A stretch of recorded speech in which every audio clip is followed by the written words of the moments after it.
Nagpalit ng belt kay gulat kahit wala pang bitak para iwas tulak.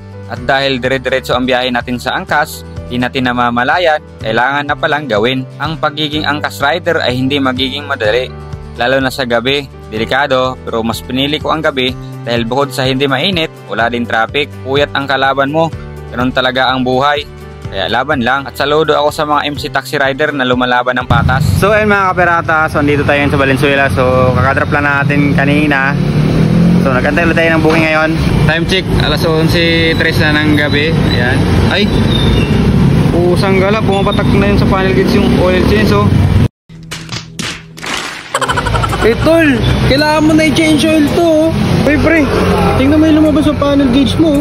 Kailangan mo na mag-change oil. Ano ba langis ginagamit mo dyan? Ano ba langis gamit mo? Ito pala ang ginagamit kong langis. Gulf Oil Scooter Plus 800 ml para sa Honda Click 125 na sigulat. At ang kagandahan ng Gulf Oil, mayroon pang matic at mayroon din pang manual. At dahil yung drain plug natin medyo yope na, pinalitan na rin natin. Dito tayo nakabili sa may Guanzon sa 10th Avenue, Caloocan. Every 2,000 kilometers pala ako nag-change oil kapirata. At mabilis lang din natin nakuha ang 20,000 odometer, kaya nagpalit na rin tayo ng belt kay gulat. Dito nga pala tayo nagpalit ng belt sa trusted shop sa Parañaque na halos Aerox at Inmax lang ang nagpapagawa dito.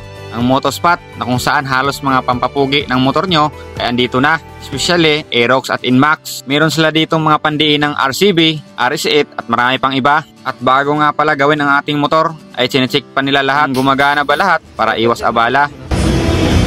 Di pa no? Goods pa naman. At yung ginagamit nilang panlinis dito, Kobe CVT, at isa-isa tinatanggal, binubusisi bawat isa sa mga CVT parts kung okay at kung pwede pa ba. At pinapaliwanag na rin sa'yo ng mekaniko mga bawal at dapat tungkol sa panggilid mo. Kaya kung hindi mo masyado alam ang parte ng CVT, dito mas makikilala mo. Ito talaga yan. Ito. Kaya ginagawa ito sa tabas yan para makakit pa. Tayo ngayon sa trusted shop dito sa Parañaque, ang Motospot. So halos ang napapagawa dito naka-Aerox, naka-Inmax. Ayan. So tayo lang ang papagawa rito ng Click. Kaya promote natin ito. Ayan, pumili kayo itong mic na ito. Napaka-effective na ito gamitin. Actually, itong services namin dito sa Motospot, nag-start kami basically sa mga accessories tsaka maintenance lang. So dito magpaganda ng motor, magpa-setup ng mga panggilid. Ayan, marami tayo niyan. So, accessories, RCB. Ayan, Racing Boy Philippines. Salamat sa inyo. Tapos, JVT, RS8. Ayan yung mga carry natin na brand. Tapos, sa mga gulong, meron din tayo. Marami tayo niyan dito sa Motospot. So, marami tayong mga available na shock. YSS or Racing Boy. Race Power. Tapos, yung mga ibang brand pa ng mga shock. Tapos, yung mga braking system, pinakamalakas sa amin yon. So, kung gusto nyo mag-upgrade ng mga preno, gamit yung Racing Boy, ay marami tayo niyan mga boss. So kung gusto niyo pumunta dito or magpa-setup sa amin, mag-PM lang po kayo sa Facebook page namin para maalaman nyo kung ano yung mga availability ng mga products namin. 40 talaga namin, Nmax Aerox. Pero syempre yung mga Honda Click, meron tayo iilang pyesa lang. So konti lang yung mga pyesa namin pa kasi ng Click. Since na mahirap sa totoo lang mga bossing mahirap talaga kumuha ng mga genuine parts ng Click. Mo-order kami kay JT Triumph, ayan, ang hirap ng stock. So yun nga, kaya nahihirapan din kami magkasikaso ng mga Honda. Gawa nga ng limited lang talaga yung pyesa na meron kami. Pero kung mga Yamaha, Aerox, Nmax, ayan, marami tayo niyan. Panggilid naman, hindi naman tayo mawawalan sa mga panggilid ng mga ADV, PCX, tsaka Honda Click. Ayan.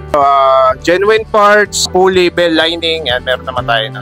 Ang pinaka-standard talaga is 24,000 km palit ng belt. Pero syempre, habang ginagamit mo, lumalaw-law yan, nagkakaroon ng cracks. Para safe lang din, ang ina-advise sa amin, 20K auto, pwede ka na magpalit. Kasi huwag mo na antay mag-24 kasi baka mamaya abutan ka ng putol ng belt. Mas mahirap yun. Ayan, Motospot po. Follow nyo lang po kami sa aming Facebook page, Motospot. Tapos meron kami sa TikTok, Motospot din. Ayan, sobrang daming pyesa dito mga bossing. So kung gusto nyo talaga mag-upgrade or magpa-maintenance, PM lang po kayo sa aming Facebook page. Maraming salamat po sa lahat ng mga followers namin. At mapapasa na all na lang muna tayo sa EDV na ito. Nagpakabit ng full set RS8 CVT. At sa mga gustong magpagawa, mag-PM lang kayo sa page ng Motospot. At hanggang sa susunod kapirata, at kung natapos mo ang video na ito, maraming salamat sa suporta. Kita-kits at laging magbigay, magpasalamat at peace out kapirata.